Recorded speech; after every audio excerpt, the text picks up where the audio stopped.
no silêncio do tempo e no pulsar da eternidade, a história que o vento não apaga, há vozes antigas que ainda ecoam entre as páginas da Bíblia. É com esta presença suave, com este perfume de mistério e de fé, que eu te saúdo dizendo: a paz de Deus esteja contigo. Permita que esta paz te envolva, porque o que você vai ouvir agora não é apenas uma história, é um testemunho vivo, uma revelação que atravessou séculos para chegar até o teu coração hoje. Fica até o fim, porque há segredos aqui que o Espírito quer te revelar. Há verdades escondidas no meio das palavras e nelas um chamado, uma lição, uma transformação. Diz o título, O Mistério do Vale de Gibeá, baseado em Juízes, capítulos 19 e 20, com conexão espiritual a 1 Samuel, no capítulo 17, verso 49. Naqueles dias, Israel não tinha rei, e cada um fazia o que parecia certo aos seus próprios olhos. Era um tempo de silêncio, onde a voz da lei se calara, e o coração dos homens já não ouvia o sussurro do Espírito. Então um crime terrível aconteceu em Gibeá. Um levita, vindo das terras de Efraim, viajava com sua mulher. Mas naquela cidade, o mal os cercou, aquele casal. Homens perversos, cheios de impureza, forçavam o levita a entregar sua concubina. E ela foi violentada cruelmente até a morte. Um crime que chocou a nação inteirinha de Israel. Um crime que aconteceu sobre a terra de Benjamim, a tribo, né? Ao amanhecer, o esposo dela encontrou ela caída à porta de casa, sem vida.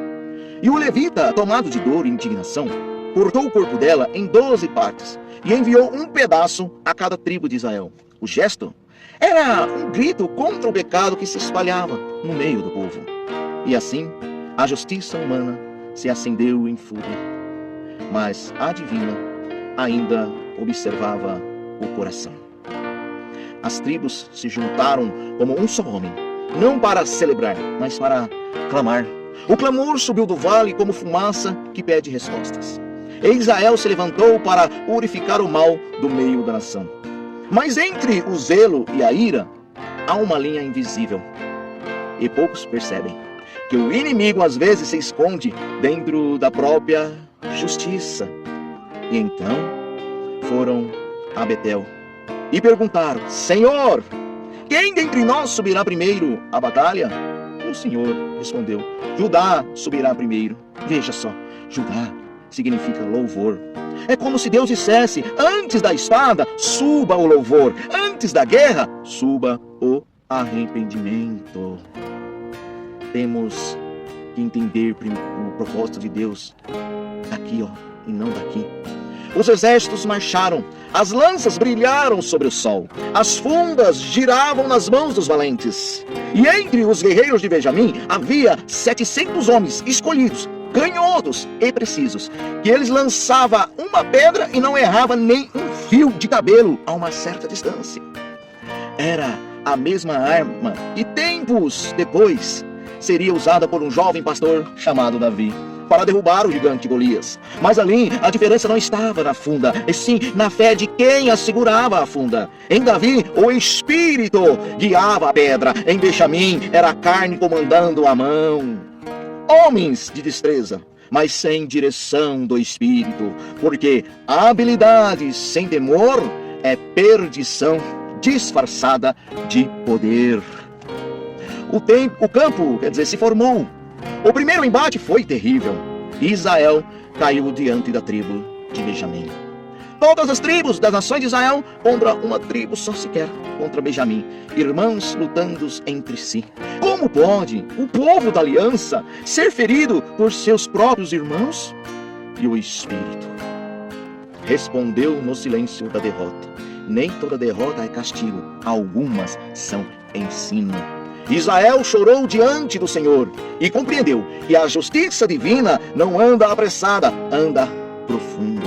No segundo dia vieram com mais força, mas caíram novamente diante da tribo de Benjamim.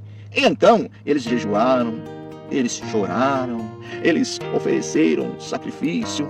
Ali o orgulho se quebrou e o coração foi restaurado. Na terceira manhã, Deus falou ao sacerdote Finéias: subi, porque amanhã eu vos entregarei a vitória. E subiram. Mas a vitória não era sobre a tribo de Benjamim, era sobre o rancor, era sobre o ego, sobre o veneno escondido na alma. E o sinal foi dado. A fumaça subiu ao céu, o vale tremeu e a guerra cessou. Israel venceu, mas chorou. Porque entendeu que cada espada levantada contra o irmão fere o corpo de Deus. Ao final, as tribos se prostraram e prantearam. Dessa vez, não para pedir mais vingança, mas para pedir perdão. O mal que buscava em Gibeá estava dentro deles mesmo.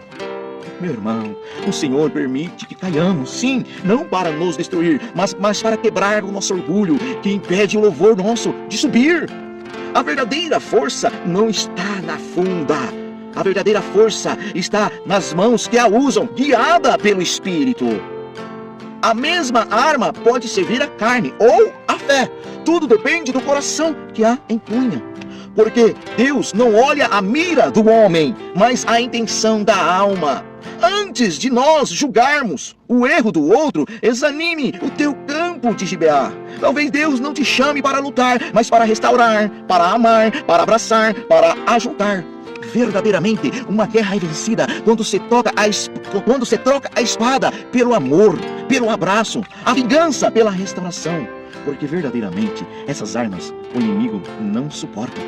Elas quebram todo o plano e todo o encanto. Elas desarmam o inferno sem uma espada sequer. Agora, abre o teu coração e escuta. Às vezes o inferno não teme a tua espada, mas treme quando te ver perdoar. Porque quem perdoa vence sem ferir. E no silêncio de quem se rende a Deus, o céu faz mais barulho do que 1000 batalhas. Pensa nisso. Que Deus te abençoe.